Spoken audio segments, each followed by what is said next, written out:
What's up, guys? Well, about time I revealed the new ride, or should I say the new canvas, and I sold my Triumph, moving on to different things now, and well, I'll just let you know, there it is, 2020 Sportster Iron 1200 in the Barracuda Silver. I did buy it with a basic stage 1 kit, so it's got the Chromeworks thread slip-ons. Even though it retains the standard cover here, it's actually open on the back, and there's a Screaming Eagle air filter in there. Has been tuned. I didn't actually get a tuner as such. I got a thumb drive, which is pretty piss poor really. They don't give you tuners anymore. But I love this bike. I've actually had two. This is my second one of these. I much prefer this colour. So yeah, what a great bike to ride. Absolutely fantastic. I've got so much stuff on order for this bike. It's going to be totally different in about 2 or 3 weeks. So I've got a different seat. I've got the Badlander seat coming. I'm going to get Harley Davidson chiseled mini apes. I've got a Daymaker knockoff LED to go in there. I've got forward controls coming. I've got Cobra speedsters coming for them. I've got the FP3 Benson Hines processor coming. I can't wait. I've got different grips coming. I've got a fuel cap coming, and of course with the virus everything's really slow at the moment, so it is all coming over the next couple of weeks. Yeah, so as time goes on, I'll add things to it, and I'll bring them up, take photos, take different shoots of it. Yeah, so there's a couple of guys out there I'm following in the States. Riding with Carl. Here you go, Carl. This one's for you, mate. Same bike, just different colour, and I'm going to be doing the same things pretty much as what you've done. So, yep. So yeah, so I'm going to get on the bike. We'll go for a quick ride. I don't know how long this battery's going to last. Oh, I thought I'd charge it before I come out, but it's a bit flat. I've only got maybe 55% battery life in it, so you might get about 15 minutes out of it, or 20 minutes with me riding. But yeah, so I'll start it up so you can hear it. So these are pretty loud and pretty thumpy. So it is warm. I've actually just ridden it here, so it's not a cold start. But they do sound pretty smick, these things.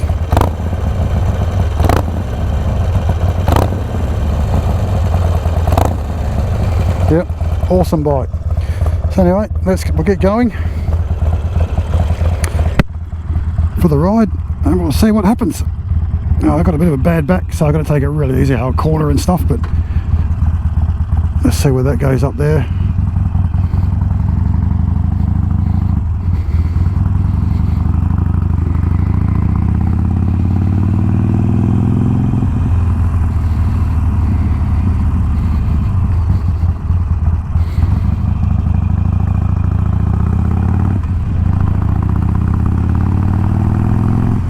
So we're still at the run-in stage.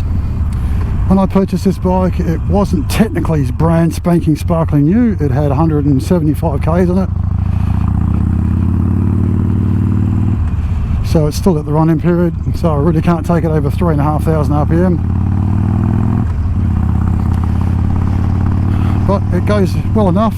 I'll come off a naked sports bike onto this. I love these. I love the sound of them. I just love the fact that there's so much customization for the Sporties over any other model of Harley make.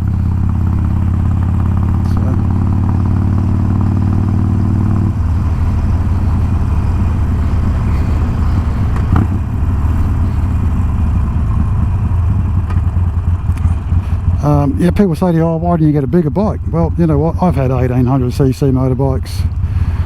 Yeah, they've got shitloads of power and stuff, but they don't make sense. Whereas something like this for me makes sense.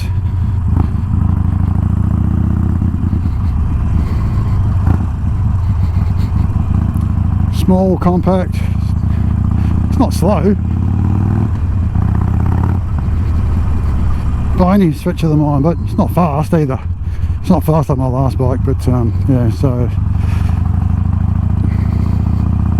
This is my third Harley. I had a Street Bob.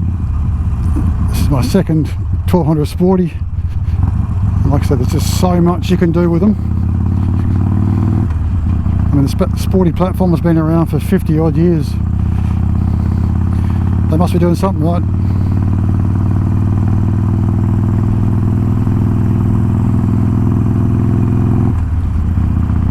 So I hope I've got the GoPro in the right angle, because I'm used to riding a sort of more of aggressive riding position in this and different angles for the camera.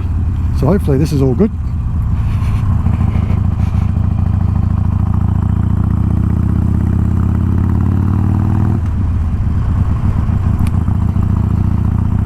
So this has been my first sort of motor vlog on this bike.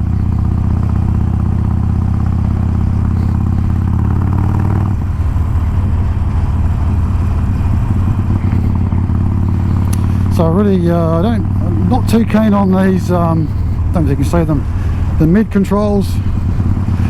I much prefer the forward controls, they're more for me, the type of riding that I do. But at the moment with the virus, there's a lot of stuff that's it is coming into the country, to Australia that is, but it's coming in trickles. It's not coming in as fast as it normally would. So I've got to wait about another 3 weeks to get my forward controls. They are ordered.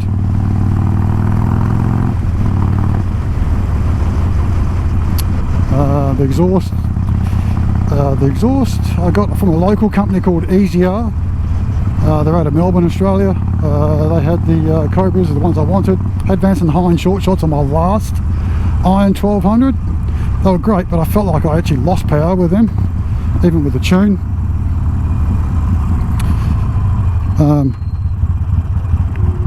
Yeah, apparently with the Cobras, they're what they call a power port.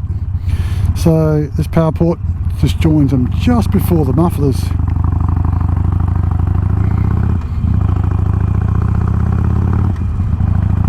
It joins just before the mufflers and creates like a back pressure and maximises how it gets all the gases in and out. So there's like a less push-pull effect and more back pressure. So they claim that they produce the same torque as a 2-into-1 pipe would. So that's ultimately what you want, but I can't justify spending $1,500–$1,600 on a 2-into-1 just to get maybe 6 or 7 more horsepower out of it, and I can get the same response out of the Cobra Speedsters. Plus I prefer the look of the 2-into-2. So I'm going to get I've got it all on order, the chisel bars. They're coming. So they're both the same height as these, but they're just more squared off, so they sort of come down like that and sort of square off a bit.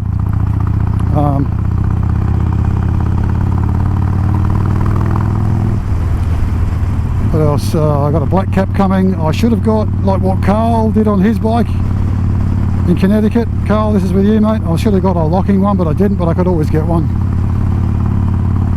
I do have a black cap coming because this silver just looks like a pimple on a pumpkin. It's just stupid.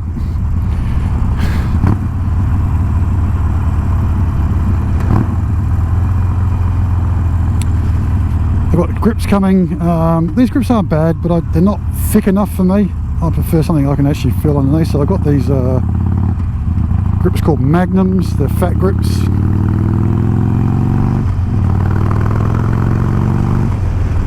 So they are a standard grip for these. What else? So I'm hoping that I don't have to change anything. I think the wiring and all these levers and cables and stuff, I think they're all going to be okay, because I'm changing basically a 10-inch for a 10-inch, just a different style. So I'm pretty much hoping that they all fit anyway. What else? The Cobra pipes. Can't wait to get them. And the FP tuner. FP3. So I've watched a bucket load of videos from the States, England, all those places where people are recommending the Vance & Hines Fuel Pack 3 tuner. I'm going to go with that.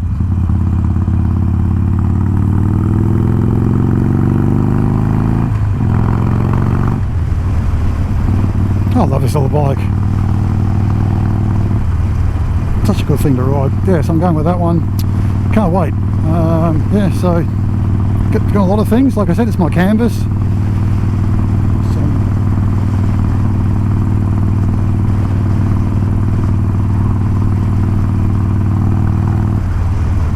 So sports bike riders nodding to me. That's a first.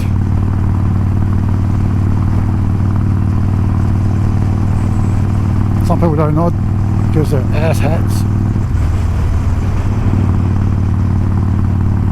So I'm coming out through a ride through the Swan Valley here. So this is an autumn day for us here in Perth, Australia. It's about 23, 24 degrees. So I'm going to go through the Swan Valley. So this actual valley is like a wine region for us. They've got table grapes, they have the wine grapes, they've got all these restaurants and cafes and stuff like that. And of course you can imagine it's all shut.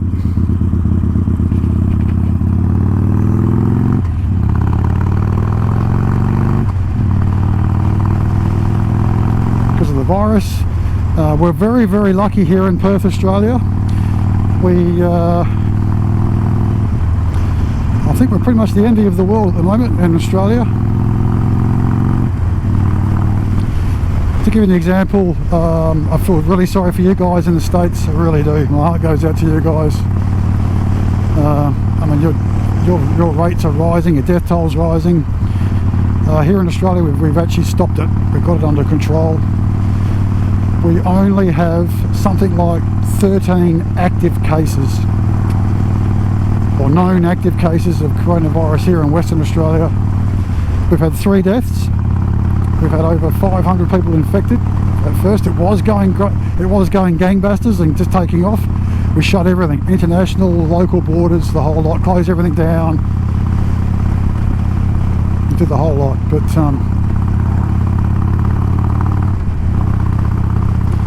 we've been very, very lucky here.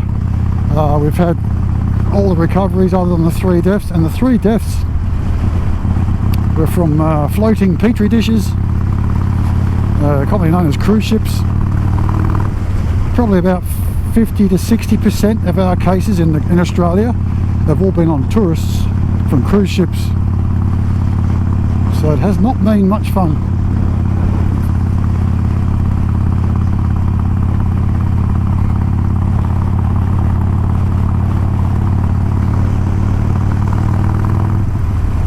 For us here, so we've actually weathered the storm and we're coming out the other side. We've had our Prime Minister saying on the week, just on this weekend, that we're going to start going into reopening stages. So we're actually going to go into stage 1 as of next weekend.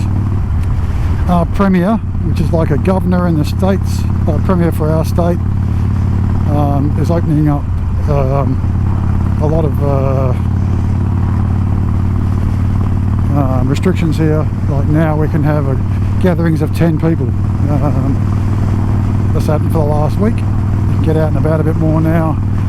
They're going to start reopening cafes and restaurants. They are going to limit how many people can actually go to them, which I still think is a good idea. We're not out of the woods yet. They then, in about 2 or 3 months' time, they're going to start opening up all the state borders to go from one state to the next. But there's no international travelling by flights or ships and stuff for the foreseeable future.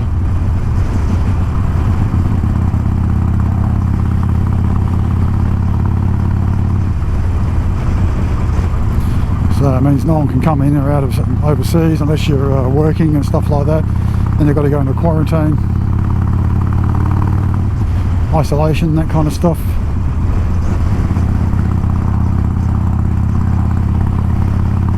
Yeah, so we are very, very lucky here in Australia, especially in Western Australia, with having under 20 active cases. So fingers crossed we can go back to normal. And I really, really hope you guys overseas in America and the UK can see some sort of light at the end of the tunnel in your country.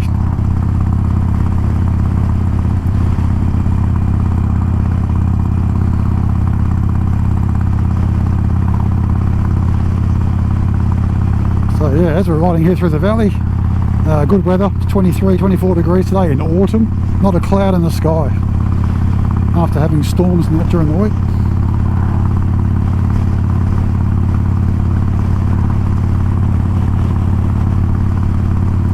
I love this little bike. I absolutely love it. Now, I did have another one. I'm going to go back to why I had the other. I bought a street bike from a local Harley Davidson dealership. I won't name them. Here in Australia, we're at Perth, Western Australia. And in the first 6 weeks of owning it, they had it for 4 weeks. Not in the entire 4 weeks, but they had it for 4 weeks in that time. For warranty issues, they had oil leaks and pressure problems and this and this and that, and it just kept going back. And then the gear shifter snapped, and it looked like it'd been like rusted through for ages. It just finally snapped. So yeah, then I had valve pushrod tubes leak. The primary was leaking, and then they fixed that, and then the primary would leak again, and then the rocket covers were leaking, and this and this and that. So they got to the point where I went, I've had enough, no more. You either give me my money back or you give me another bike. So what the deal was, they gave me a brand spanking new Iron 1200, 2018 model with 155 kilometres on the clock. I think it must have been used as their demo bike.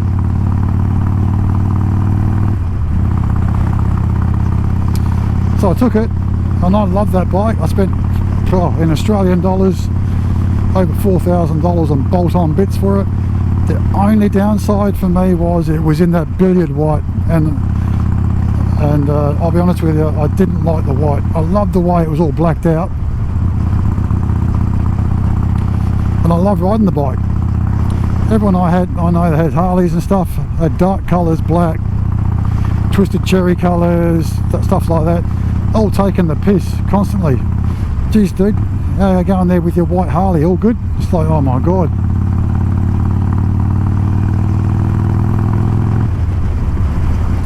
So anyway, I felt the peer pressure. I should have kept it. I could have just spent another couple of grand and changed the colour, but I didn't. So I fell for peer group pressure, and I sold it, and I went back to naked sports bikes like Triumph,